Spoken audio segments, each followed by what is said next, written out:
Welcome to AP news. Kakinada జిల్లా కిర్లంపూడి జనసేన నాయకులు ఎలపు రాంప్రసాద్ను మర్యాదపూర్వకంగా కలిసిన పోలవరం కాలువ డీసీగా ఎన్నికైన సింహాద్రిపురం వాస్తవ్యులు కాకిలాటి వీరాజు, జనసేన అధ్యక్షులు పవన్ కళ్యాణ్ అడుగుజాడల్లో జగ్గంపేట నియోజకవర్గం తుమ్మలపల్లి రమేష్ ఆధ్వర్యంలో జనసేన పార్టీ బలపడుతుందని వీరాజు అన్నారు.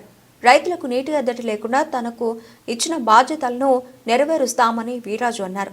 అధ్యక్షులుగా ఎన్నికైన కాకిలాటి వీరాజును జనసేన నాయకులు ఎలపు రాంప్రసాద్ సాల్వతో సన్మానించారు. కార్యక్రమంలో జనసేన నాయకులు, కార్యకర్తలు పాల్గొన్నారు.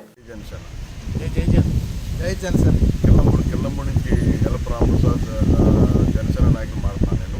ఇలాగా సింహాపురం నుంచి మన కోగిరెడ్డి బాబీ గారు డీసీ నాయకులు ఎన్నికై ఈ సంఘంలో పత్తిపాడు కాలువ పోలవరం కాలువకి ఎన్నికై ఆయన వచ్చారు. ఇప్పుడు మనం కల్నాకి ఆయన సన్మానం కూడా చేసాం జరిగింది. ఇలాగా దానివల్ల ఇంకా ఇంకా ఎక్కువ రావాలని కోరుకుంటున్నాం. ఈ సంఘంలో కిర్లంపూడి మండలం సింహాద్రిపురం గ్రామం అండి మాది. నా పేరు కాకిలాటి వీర్రాజు అండి.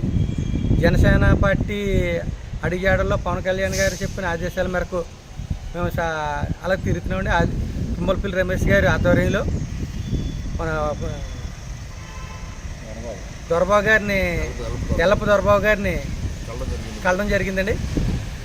ఇలాగా సింహాపురం మన పత్తిపాడు డివిజన్ డీసీ ప్రెసిడెంట్గా ఎన్నుకోవడం జరిగిందండి. నన్ను నీటి సంఘం కాలువకండి.